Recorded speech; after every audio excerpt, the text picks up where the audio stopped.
Boa noite, meus irmãos. Cumprimentar a todos com a graça e com a paz que há no nosso Senhor Jesus Cristo.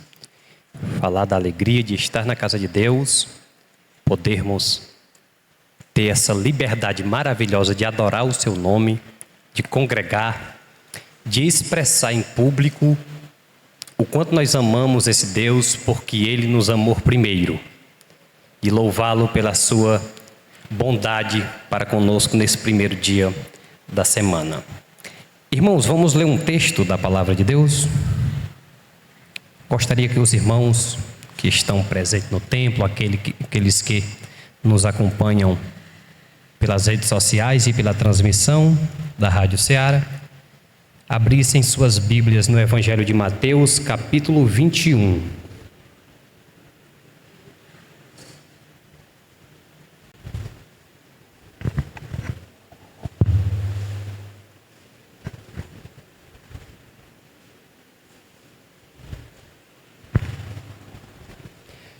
Mateus capítulo 21, nós iremos ler a partir do versículo de número 28.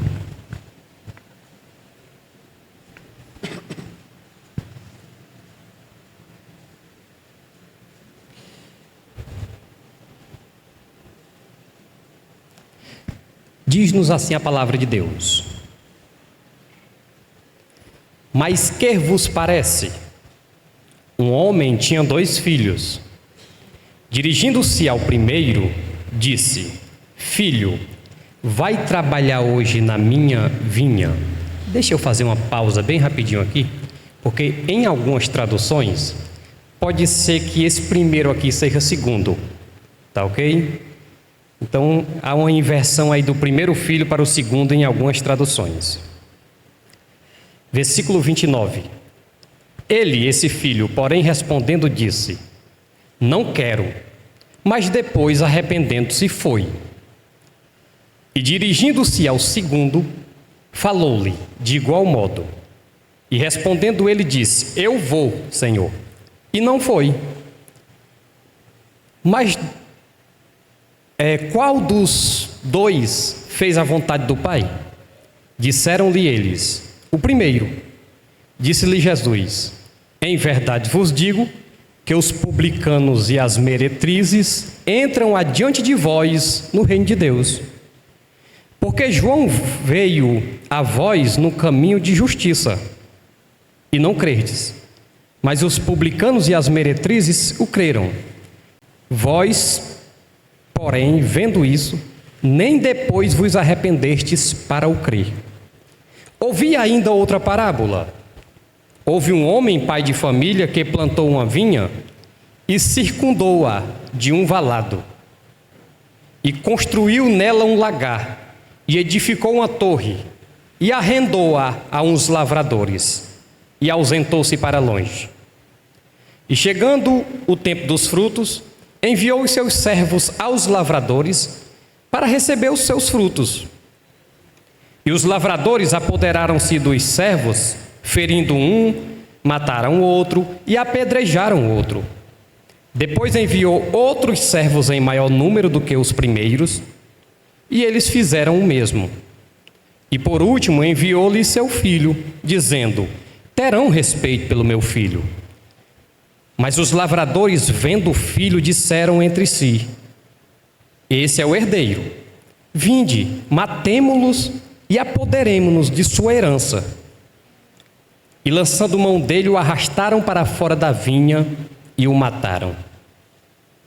Quando, pois, vier o senhor daquela vinha, que fará aqueles lavradores? Disseram-lhe eles: Dará afrontosa morte aos maus e arrendará a vinha a outros lavradores que ao seu tempo lhe deem frutos. Amém. Senhor, nos dê a compreensão da Tua palavra. Obrigado por termos a Tua palavra em tanta abundância, tanto nas pregações aqui nos cultos durante a semana, quanto em literatura nas nossas mãos. Temos Bíblias de diversas versões e nós Te glorificamos por isso. Nos ensine a amar e viver a Tua palavra. Amém. Muito bem, meus irmãos. Se algum irmão puder trazer um pouquinho de água para mim, eu agradeço. Estou com a garganta um pouquinho seca. Irmãos, as parábolas, elas são um recurso usado para quem vai discursar, com o objetivo de esclarecer temas nas mentes dos ouvintes que com outros recursos talvez não seria possível, com o objetivo de simplificar um assunto que é muito complexo, usando como referência fatos do cotidiano, fatos da cultura local. Jesus se utilizou muito desse recurso, falando da cultura judaica da época, da cultura de agricultores que tinha na época. E a gente vê Jesus usando muito essa figura dos agricultores na Bíblia, dos lavradores, e usando os recursos das parábolas. Uma outra função da parábola é esclarecer para um público específico algo que nem todo mundo precisa entender. Então Jesus disse uma vez que falava por parábola porque ele queria que os discípulos compreendessem, mas que outras pessoas não compreendessem, mesmo ouvindo as mesmas palavras. Então a parábola ela tem também essa finalidade. Tem 100 pessoas em um ambiente e quem está discursando conta uma parábola porque ele tem a intenção que apenas 10 das 100 compreendam aquele ponto e 90 vão ficar voando. O que ele está querendo dizer com isso? Apenas os 10 vão entender, porque a parábola dá essa possibilidade a quem está discursando. Hoje nós estamos diante de duas parábolas e de um acontecimento anterior. Se vocês voltarem, nós iniciamos a partir do versículo 28, mas se vocês voltarem ao 18, vocês vão ver que Jesus fala sobre essa figueira seca que ele procurou frutos e não encontrou. E eu gostaria de tirar aqui alguns pontos que eu acho importante para a igreja local, eu acho importante para nós crentes da atualidade, aprendermos o que Cristo quis nos ensinar nessas parábolas.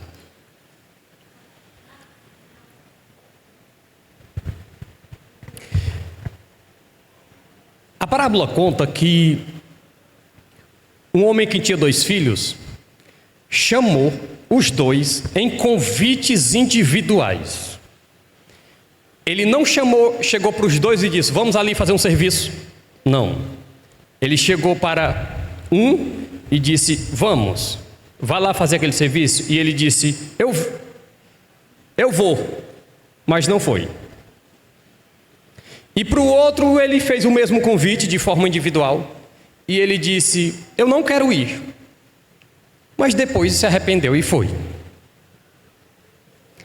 A segunda parábola conta a história de um homem que tinha uma grande plantação, uma grande propriedade. E aí ele criou toda a infraestrutura para essa propriedade e entregou essa propriedade para um grupo de homens trabalhar e arrendou. E após algum tempo, chegando ao tempo da colheita, ele veio receber aquela parte que legalmente era dele.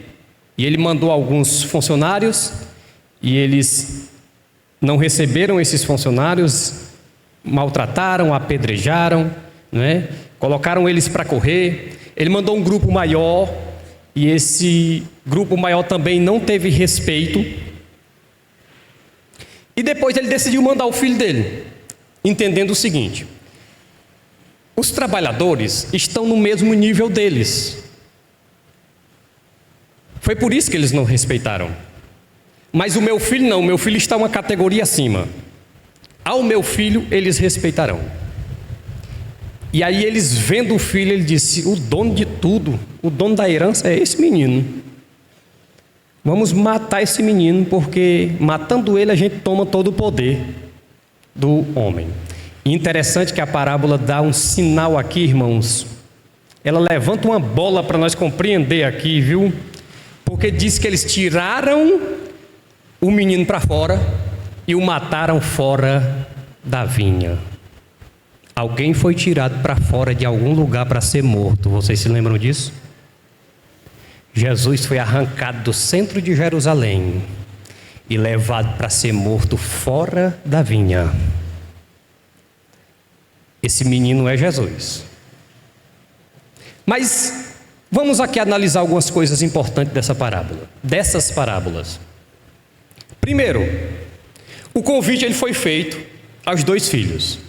Vejamos o que está escrito no verso 28 e 29. Um homem tinha 2 filhos e, dirigindo-se ao primeiro, disse: Filho, vai trabalhar na minha vinha. Ele, porém, respondendo, disse: Não quero, mas depois foi. O 30 diz: Dirigindo-se ao segundo, falou de igual modo. Nenhum dos filhos aqui poderia usar como desculpa a ideia que eu não sabia que precisava ser feito esse serviço para o papai. E eu até sabia, mas não me convidaram, não me chamaram. Não. Observem que o convite foi feito aos 2 e um detalhe foi feito de forma individual. Isso tem uma implicação no reino de Deus. E eu amo falar sobre isso e não é a primeira vez que falo sobre isso aqui. Ninguém usará diante de Deus a desculpa que não teve oportunidade. Deus dá oportunidade para todos. Elas não são iguais no sentido de quantidade. Tem pessoas que ouviram o evangelho várias vezes. E tem pessoas que ouviram algumas vezes. E tem pessoas que talvez morreu sem ouvir. Só que aquele que ouviu várias vezes, aquele que ouviu poucas vezes e aquele que nunca ouviu, tiveram oportunidade suficiente para reconhecer que existe um ser superior, criador de tudo que há. Quem ouviu o evangelho várias vezes não poderá chegar diante de Deus com a desculpa de dizer: não ouvi, porque afinal de contas ouviu. Quem ouviu poucas vezes, da mesma forma. E quem nunca ouviu, nunca poderá também chegar diante de Deus com a desculpa de dizer: não tive oportunidade. Porque a Bíblia diz que o sol nascendo todos os dias pela manhã é uma oportunidade que o homem tem de reconhecer que existe um criador daquele sol. A ciência diz que nada existe sem um criador. Nada existe sem ter sido criado por alguma coisa. E quando alguém olha para o sol, já é suficiente para ele entender: o sol nasceu, a lua brilhou durante a noite, os astros estão aí, a chuva, incrível, irmãos. Nós aqui do Nordeste, há 4 meses atrás parou de chover totalmente. Nós estamos há 4 meses sem nem saber o que é chuva. Provavelmente, agora no começo do mês de janeiro, vai começar a chover. Agora eu pergunto: o que foi que mudou mesmo, que não estava chovendo e começou a chover? Aí a ciência vem dar uma explicação que os oceanos começaram a se aquecer para formar um fenômeno e acontecer a evaporação e a chuva vir para cá. E por que esses oceanos não se aqueceram um pouquinho antes? Eu também não sei. Eu só sei de uma coisa: existe um Deus que foi lá e fez aquele oceano aquecer para que ele pudesse evaporar e a chuva vir para o Nordeste agora no mês de janeiro. Vocês concordam comigo? Amém? Existe por trás de tudo isso um Criador. E ninguém, isso por si só, é suficiente para travar a boca do homem no dia do seu julgamento, para travar a sua consciência.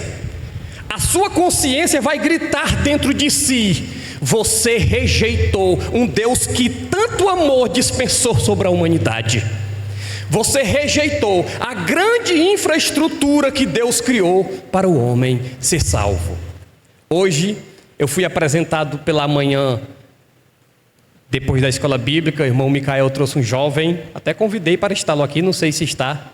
E eu dizia para ele pela manhã, após a escola bíblica: Deus fez uma infraestrutura gigantesca para que o homem pudesse ser salvo. E tudo isso por amor inexplicável. É importante a gente dizer isso, viu, irmãos? Amor inexplicável. Porque se existe uma coisa que a gente nunca vai conseguir explicar, nem mesmo na eternidade teremos explicação para isso, é a razão de Deus ter nos amado. Porque mesmo depois de crente, a gente dá razão para Ele nos odiar todo dia. Vocês já prestaram atenção? Eu dou razão para Deus me castigar todo dia. Nenhuma delas tem sido suficiente. Ele tem me dado justamente o contrário daquilo que eu mereço todos os dias da minha vida, que é o amor, que é a sua graça. Então Deus pega todo o seu entendimento, todo o seu amor, toda a sua compaixão e faz um plano de salvação para o homem que tinha rejeitado a sua graça lá no Éden, rejeitado o seu amor, rejeitado os seus benefícios. E nesse plano gigantesco inclui Jesus Cristo, que se disponibiliza como o único ser em todo o universo que tinha todas as qualificações para atender à necessidade daquele sacrifício. E ele poderia muito bem dizer: não, não quero ir, eu não preciso disso. Ou você acha, irmãos, que Deus era um Deus menor sem nós? Antes de tudo existir, Deus era incompleto? Deus era um Deus menos feliz? Tinha algum espaço no coração de Deus que precisou a humanidade existir para que este espaço fosse preenchido? Não. A resposta é um sonoro não. Se Deus tivesse pegado toda a humanidade lá na história de Noé, e ao invés de ter salvo a família de Noé, tivesse matado todo mundo, Ele continuaria sendo Deus pleno, exatamente da mesma forma que sempre foi e sempre será. Deus não precisa de mim ou de você para ser mais Deus, para ser mais feliz, para ser mais adorado. Não, Ele é Deus simplesmente pelo fato de ser Deus e ponto final. Então Jesus poderia muito bem ter dito o quê? Não, eu não tenho necessidade de ir, eu não tenho necessidade de ser esbofeteado por alguém indigno, eu não tenho necessidade de morrer por alguém que não merece. Mas Ele fez o contrário. Ele disse: Pai, se tu amas eles, eu também o amo, e farei tudo que for preciso, darei tudo de mim, para que esta raça seja restaurada aos pés do seu Criador. Jesus veio e fez exatamente igual o plano foi planejado. Então, ao voltar para o céu, após curar, após nascer, viver, curar, pregar o Evangelho, morrer e ressuscitar pela minha vida, Ele volta e senta-se ao lado do trono de Deus. O Espírito Santo então vem e começa a fazer o trabalho de convencimento desse homem sobre toda essa infraestrutura. E aí, irmãos, quando o trabalho do Espírito Santo não tem o efeito no coração do homem, não tem mais jeito. É a última instância, é a última chance. Eu dizia para o rapaz hoje após a escola bíblica: o homem vai para o inferno porque não se deixou ser convencido dessa gigantesca obra que eu acabei de explicar aqui, desse magnífico plano que Deus planejou e que Cristo executou e que o Espírito Santo veio fazer sua parte, e o homem disse: não quero isso aí, prefiro ficar com a minha religião, prefiro ficar com o ensinamento que os meus pais me deram, prefiro os prazeres. Essa porta é muito estreita, como foi pregado hoje aqui na escola bíblica. Essa porta é muito estreita, essa porta tem muitos incômodos. E aí, eu quero trazer uma reflexão para nós que já somos crentes. Irmãos, vocês já prestaram atenção que igreja é um lugar de incômodo muitas vezes? Por quê? Porque aqui é composto de seres humanos. A igreja não é composta de anjos. E às vezes a igreja que eu digo no sentido de pessoas, não no sentido da noiva do Cordeiro de Deus em si, mas seres humanos, causam decepções na gente. Mas eu queria trazer essa palavra para você, principalmente aos novos convertidos que se batizaram agora no último batismo. Lembre-se da Arca de Noé. Quando a gente assiste os filmes ou lê as histórias de quadrinho, parece tudo muito bonito. Mas, irmãos, aquilo não foi um tempo muito agradável, não. Imagine o tanto de animais grandes, que faziam cocô, que faziam barulho, animais que tinham um cheiro horrível como o gambá, e vários outros que tinham lá dentro. No espaço daquele minúsculo, convivendo durante a quantidade de dias que conviveram ali, não era algo muito agradável. O tédio que era aquilo ali. Mas fora de lá, tinha morte. Eu trago a minha aplicação para você, meu irmão.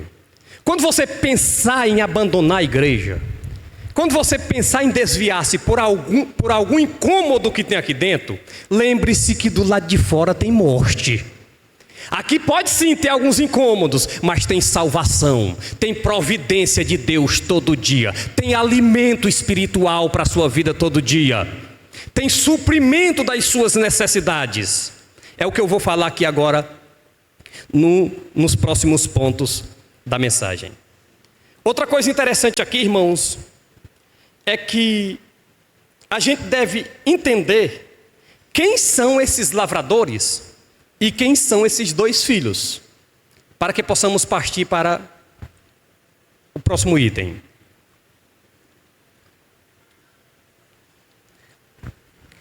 Os primeiros filhos, o primeiro filho, eu estou usando a minha tradução, no seu caso pode ser o segundo, mas o primeiro filho, que disse que ia e não foi, e o primeiro grupo de lavradores, está se referindo ao povo de Israel. Porque foi dada para o povo de Israel a missão de anunciar o nome de Deus entre as nações. E a princípio eles disseram o quê? Nós vamos. E não foram. Com o passar do tempo, o que foi que fizeram com os profetas? Mataram os profetas. O que foi que a nação de Israel fez com o próprio Filho de Deus que foi enviado? Mataram o Filho de Deus. E ainda hoje a gente entra nas redes sociais, vê os rabinos desprezando o nome de Cristo com uma veemência tão grande, pregando que esse Jesus anunciado pelo cristianismo não é o Messias que eles estão aguardando. Ainda hoje da mesma forma, porque fizeram exatamente o que os lavradores aqui fizeram com o Filho de Deus. Fizeram exatamente o que esse primeiro filho fez ao dizer, vamos, e na verdade não foi. A responsabilidade estava sobre os ombros de Israel. É por isso que o apóstolo, quando escreve, ele disse, Jesus veio para o que era seu, mas os seus não o receberam. Mas a todos quantos o receberam, aí entra nós na história, viu, irmãos? Glória a Deus por isso. Louvado seja o nome do Senhor pela parte B desse versículo. Mas a todos quantos o receberam, deu-lhes o poder, o direito de serem feitos filhos de Deus. Filhos de Deus.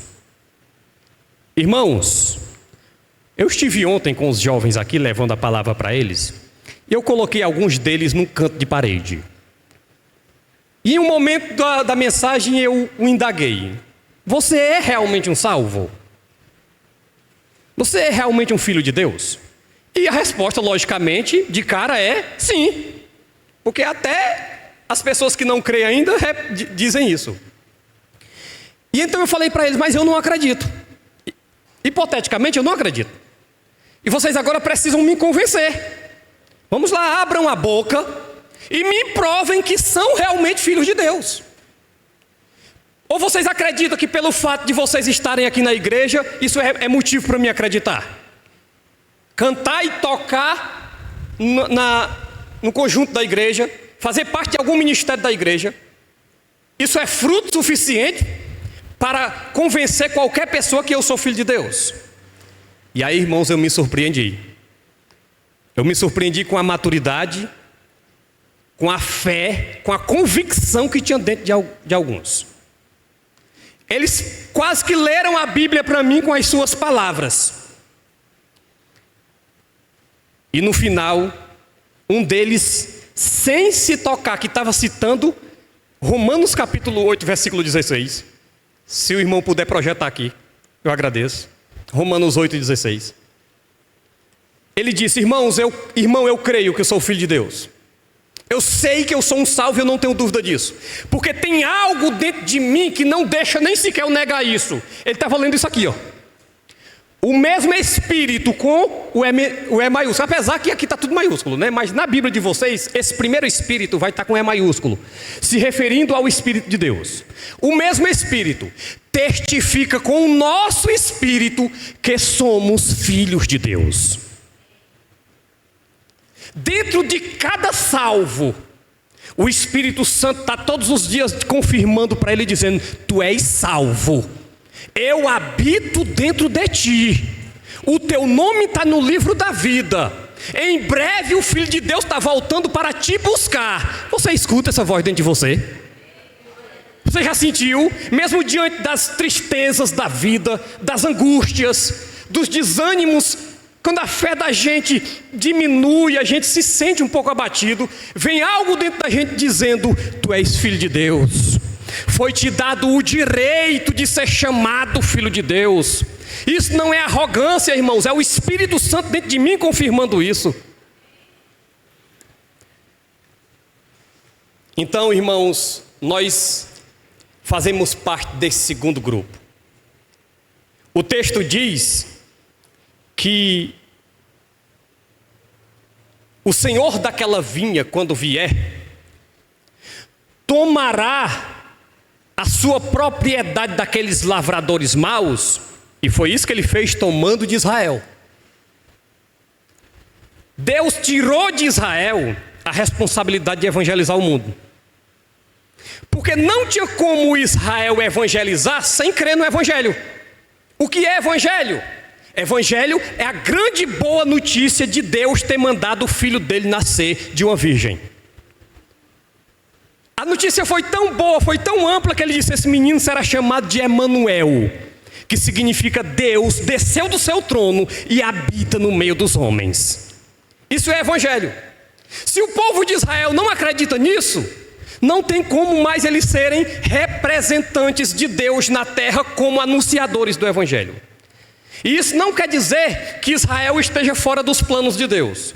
Nós acreditamos que no futuro Deus restaurará Israel como nação e eles finalmente reconhecerão o Messias que tanto foi desprezado ao longo dos anos por eles mesmos. Mas o fato é que a igreja agora assume um privilégio de ser chamada filho de Deus, mas também assume uma responsabilidade de fazer aquilo que Israel não conseguiu fazer: anunciar o Evangelho de Jesus Cristo ao mundo. O primeiro filho disse que ia logo de cara na empolgação e não foi.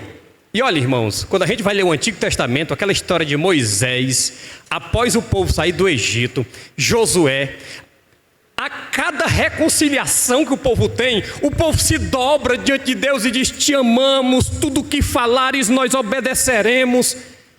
Poucas páginas depois, a gente vê eles adorando bezerro de ouro. Poucas páginas depois, a gente vê eles se desviando do caminho que Deus havia designado para eles. De forma que um escritor do Antigo Testamento escreve nos Salmos dizendo: cedo, porém, se esqueciam dos teus benefícios. Eles diziam: não, nós vamos, é com a gente, é nós mesmos, né? Se já existisse essa frase naquela época, o povo de Israel dizia: é nós de novo. Mas não deu certo. O segundo filho, os gentios, que rejeitavam totalmente o Deus de Israel e que diziam: não quero ir, não vou, depois se arrependeram e foram. E eis nós aqui, irmãos, eis nós aqui, frutos de uma gama de homens evangelizadores que negaram a si mesmo, que atravessaram continentes, que abandonaram qualquer tipo de conforto nessa terra para dizer: preciso anunciar Cristo a mais um, preciso anunciar esse amor a mais um. E esse amor atravessou, irmãos, continentes, atravessou nações, chega ao Brasil, chega ao nosso Ceará, chega a Nova Russas, e estamos aqui frutos dessa grande evangelização. Mas eu não posso simplesmente gozar dos benefícios. Eu não posso simplesmente ficar no texto de João, quando ele diz que Deus me deu o direito de ser chamado filho de Deus. Eu agora tenho que sentir sobre os meus ombros a responsabilidade que foi tirada de Israel e que agora foi passada para mim, que agora foi passada para nós. E eu volto à primeira parábola, na individualidade. Deus chamou a sua igreja, irmãos, para cumprir uma missão aqui na terra. Mas Ele chamou cada um individualmente. Os avanços que a Igreja Cristã Evangélica de Nova Russa conseguiu nesses 65 anos, vamos comemorar aniversário agora, é um avanço que logicamente é a união do coletivo. Ninguém fez isso aqui sozinho. Só que tem um detalhe: o olho de Deus consegue ver o individual. E a recompensa e o galardão dos homens que fizeram esta obra prevalecer durante quase 7 décadas está guardado e certo. Mas existe gente que tirou a mão do arado. E o olho do Criador sabe disso. Eu me recordo, irmãos, que no início dos anos 2000, nossa congregação era afiliada a uma igreja em Catunda, em torno de 17 quilômetros. E nós íamos uma vez por mês participar do culto de Santa Ceia. Fretávamos uma D20 e íamos. Quando era no período do inverno, ainda hoje tem esse pedaço de chão lá do mesmo jeito. Tinha um bairro de louça que a gente chama, né? Um maçapê, muito liso. E quando chegava lá, era um espaço talvez de uns 150, 200 metros. Tinha que descer todo mundo do carro, empurrar, porque ficava como se os pneus estivessem em cima de uma barra de sabão, muito liso. E eu percebi uma coisa: tinha gente que colocava a mão na traseira da D20 e empurrava com tanta força, com tanto desejo de chegar naquele culto, que as veias do pescoço ficavam cheias de sangue, quase que estourando. E tinha gente que colocava a mão só para dizer que estava colocando. Não estava fazendo nenhum tipo de esforço. O fato é que a gente atravessava e ia ao culto. O olho de Deus conseguia detectar quem estava fazendo força e quem não estava fazendo força. Os 2 filhos foram chamados individualmente. A igreja é chamada coletivamente. Mas individualmente, cada crente tem sua responsabilidade. Nós estamos no primeiro dia da semana. Force aí um pouquinho sua memória. Force um pouquinho. Falou do amor de Deus para alguém durante os 7 dias da semana passada? Force um pouquinho, irmãos. Está glorificando a Deus agora por dentro porque falou, ou está morrendo de vergonha? Porque é nós. O plano A é a igreja. Deus não vai pegar esse plano e colocar sobre Israel novamente. É a igreja. É nós, irmãos. E detalhe: glória a Deus por aqueles irmãos que nas quintas-feiras enchem a Topic aqui e vão para as contendas cultuar a Deus no culto evangelístico, vão para o Carvalho, vão para outras localidades aqui da nossa região. Mas nem por um minuto deixe-se convencer que a responsabilidade evangelística que Deus colocou sobre você se resume em uma viagem Topic, que por sinal é uma excelente Topic com ar-condicionado e tudo. Não se resume nisso. Se resume no id, se resume no indo, se resume aqui, depois que terminar o culto, você chegar em casa e começar o trabalho evangelístico, falar desse amor com sua esposa e filhos. Se resume amanhã no seu trabalho, se resume no encontro que você vai ter hoje à noite ou amanhã de manhã com o seu vizinho. Não perca a oportunidade de falar desse amor para alguém. Eu sei que muitas vezes a gente é tido por chato, E eu não gostaria nem de contar as experiências negativas que já tive nos trabalhos evangelísticos. Coisas bem chatas de se passar. Mas eles estão fazendo comigo aquilo que a natureza deles faz, a natureza do pecado faz, que é desprezar, rechaçar. Eu estou fazendo com eles aquilo que Deus fez no meu entendimento. Eu tenho para eles o maior presente que Deus deu para a humanidade. Eu tenho para eles a melhor notícia que alguém poderia ouvir. E vocês já prestaram atenção? O quanto os novos convertidos são amantes de quem o ganhou para Cristo? Vocês já prestaram atenção como os novos convertidos da igreja amam quem o ganhou? Por quê? Porque eles olham e dizem: eu recebi o maior presente, quem trouxe esse presente foi esse irmão aqui. Eu fiquei sabendo da melhor notícia e quem me anunciou essa melhor notícia foi a irmã aqui. E a gente encontra crentes que têm 50 anos de idade, falando com um carinho tão maravilhoso sobre o seu discipulador, sobre o seu pai na fé, a gente chama carinhosamente assim, né? Quem ganhou para Cristo. Porque é gratidão, irmãos. Tem um pastor no estado do Ceará que ele tem assim um tom um pouco arrogante, digamos assim. Mas eu amo tanto aquele homem. Eu acho que ele não sabe o quanto eu amo ele. Sabe por quê? Porque na década de 90, no distritozinho do município de Tamboril, o último lugarzinho, fazendo divisa com a Hidrolândia, tão difícil de se chegar lá, ele pegou uma bicicleta e saiu para fazer culto lá, e ganhou uma velhinha para Cristo.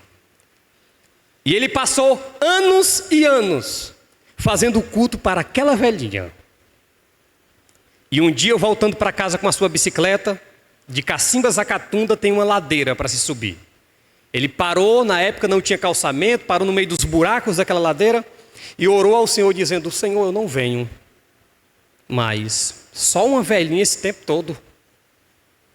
E ele disse que Deus falou profundo ao coração dele dizendo: eu tenho um povo nesse lugar.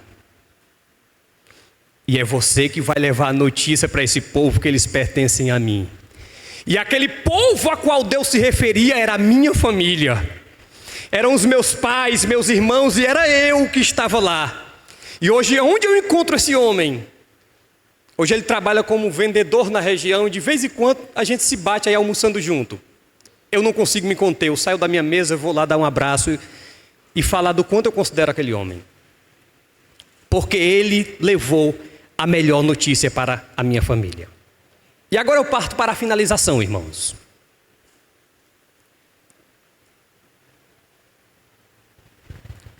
Olhem comigo o verso de número 33.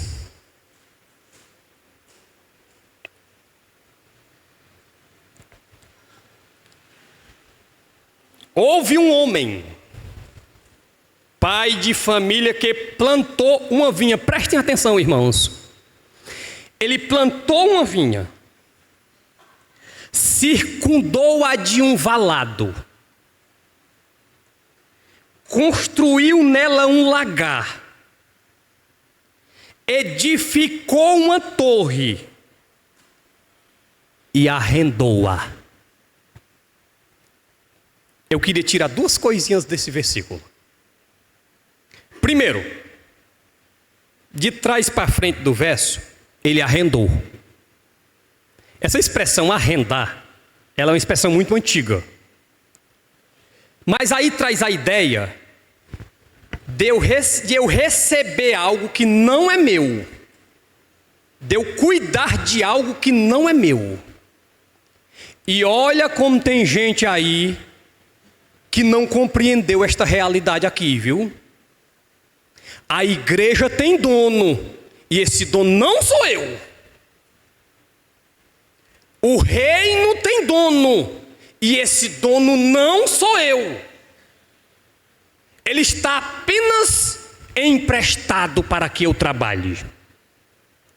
Ele está, aqui no meu esboço eu coloquei o nome arrendou em maiúsculos, em letras bem grandes, para que eu me lembrasse que a igreja não pertence a mim, que a igreja não é uma propriedade particular.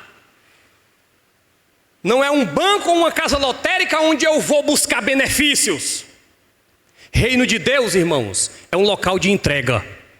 É onde todos nós pegamos os nossos talentos e emprestamos para servir a igreja do Deus vivo. É aquele que sabe tocar o teclado, vem aqui e faz esse som bonito para nós ouvir, emprestando esse som maravilhoso. É os músicos do violão, do baixo, da bateria. É a voz bonita das irmãs que vem aqui, emprestando para o reino de Deus. Não somente para beneficiar nós que estamos aqui, mas para aquela pessoa que vai com o seu carro no som ligado na Rádio Ceará nesse momento em outra cidade, ouvir o evangelho através do som bonito produzido por a igreja. Por alguém que voluntariamente chegou e disse: eu não estou indo buscar, eu estou indo é deixar. É bem lógico que automaticamente a adoração dentro do reino de Deus é uma via de mão dupla, irmãos. Enquanto eu mando a glória que é de Deus, o louvor que é de Deus, Deus também me enche de edificação, de bênção, de consciência de fé cristã, de saber em quem eu tenho crido. Mas entenda, tudo que você tem é apenas arrendado a você. Mas tem outra coisa interessante nesse verso.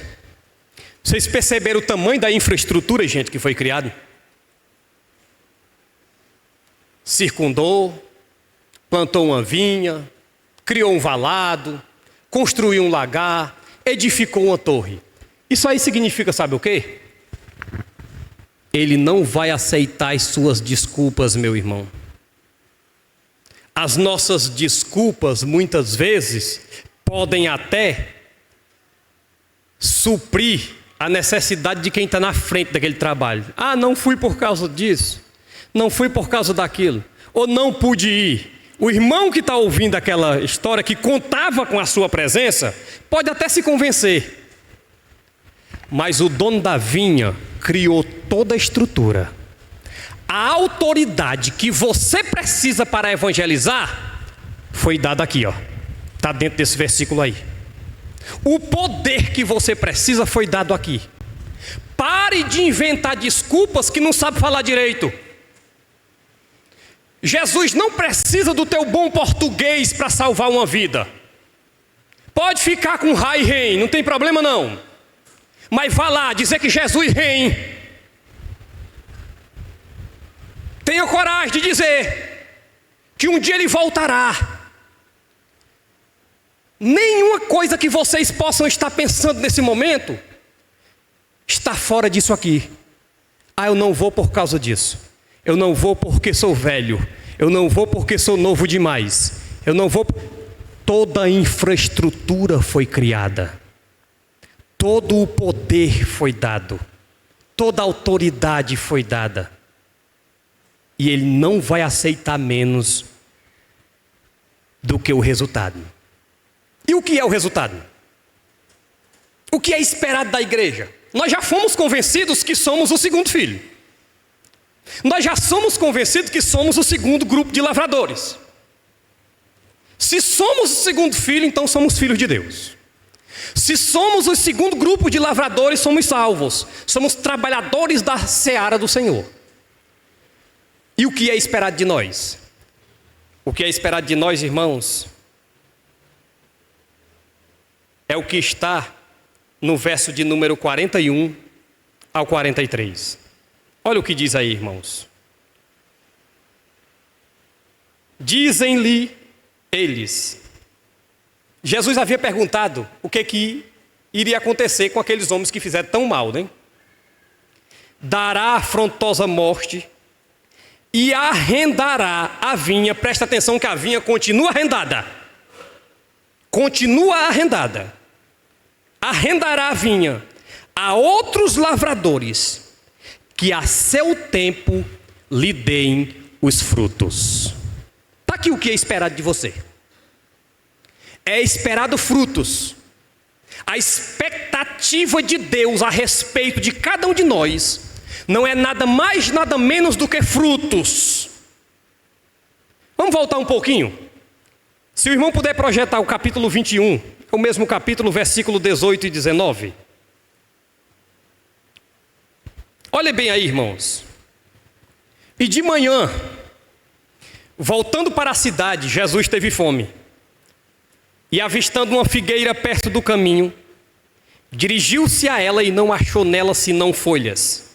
E disse-lhe: nunca mais nasça fruto de ti. E a figueira secou imediatamente. No texto paralelo, em outro evangelho, vai dizer que não era tempo do fruto. Não era tempo dos figos. Porém, a vida hipócrita que havia naquela figueira foi o que provocou a ira de Jesus.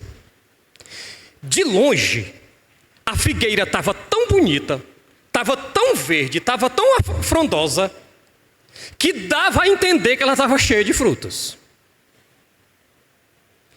E eu estou pregando isso aqui, irmãos, nesse momento, com o pelo do meu corpo arrepiado. Porque eu estou compreendendo que existe a possibilidade da igreja viver como essa figueira. A igreja está muito bem. Dia de domingo a gente tem que colocar banco do lado de fora porque não está cabendo tanta gente na igreja. Tem que haver um projeto porque está lotado demais. Está dando tudo certo. A Topic está lotada para ir para as contendas. Está funcionando tudo direitinho. E eu temo, será que está realmente funcionando tudo direitinho? Será que na hora de chamar para o evangelismo, esse grupo aqui se mantém, irmãos? Quando quem vai dirigir o culto do evangelismo, quando olha, ele tem essa mesma visão que eu estou tendo aqui? E eu temo que essas folhas tão verdes muitas vezes estejam presentes. Porque aquela árvore lá do capítulo 17 de Jeremias, aquela árvore lá do Salmo 1, que ao seu tempo dá seus frutos. Irmãos, lá está dizendo que a árvore estende as suas raízes ao ribeiro. As suas folhas realmente são verdes, como essa figueira aqui. Mas tinha um detalhe de diferente. Ela dava frutos. Ela dava frutos. Pare um pouquinho para pensar. O quanto de frutos você tem dado para o reino de Deus? Ou eu venho para o culto do domingo pensando apenas em receber. Eu quero receber. Eu quero voltar cheio. E entregar para o reino de Deus. E produzir para o reino. Como tem sido a dinâmica da tua vida em relação a isso? O dono da seara um dia voltará, gente. A vinda de Cristo não é um conto de fadas. Se nós mantivermos todas as doutrinas da Bíblia e tirarmos a doutrina da vinda de Jesus, a igreja deixa de ser igreja. Ela é apenas um grupo de pessoas que se reúnem para se divertir, para ouvir música boa, para ouvir palestras.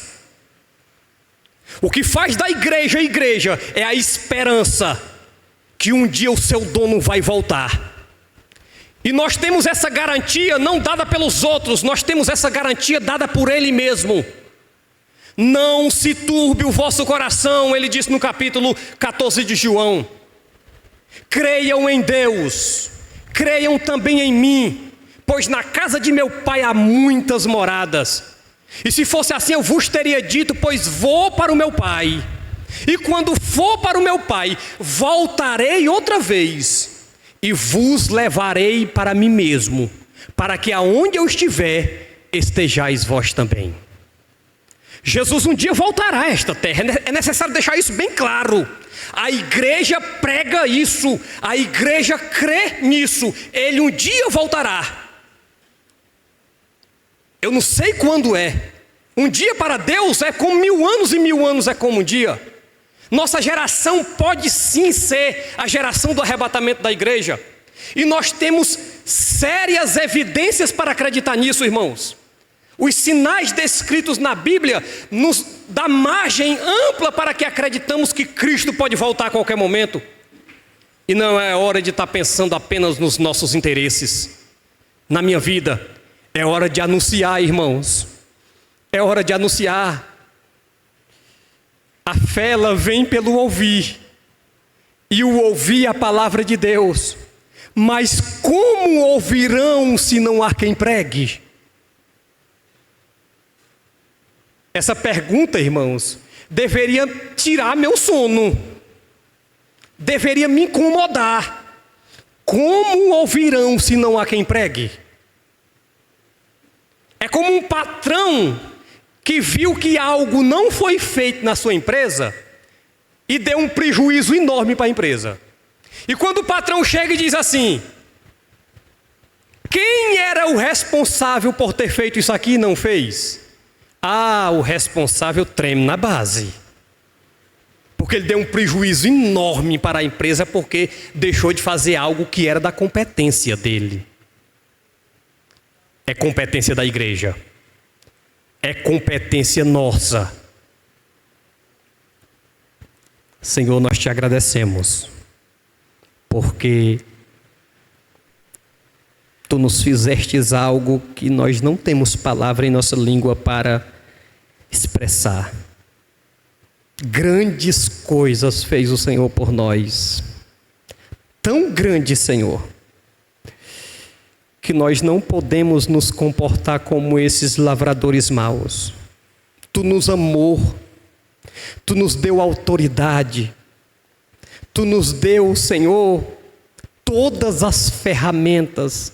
A Tua igreja está totalmente equipada para executar o trabalho do jeito que Tu queres. Ó Senhor, não deixe que os empecilhos venha impedir de cumprirmos a Tua vontade, Senhor. Nos desperte a Tua vontade. Não nos deixe viver um cristianismo frio, um cristianismo sem sentimento, egoísta. Não, Senhor. Acende uma fogueira viva dentro dos nossos corações. Um desejo de falar do Teu amor todos os dias. Um desejo que os nossos parentes, familiares, amigos, vizinhos também conheçam aquilo que nós conhecemos, Senhor. Que a Tua igreja seja um exército missionário forte, equipado, cheio do poder do Espírito para cumprir a Tua vontade. Aplique essas palavras nos nossos corações, Senhor. É o que te pedimos em nome de Jesus. Amém. Está finalizado, irmãos. Tenham uma boa semana.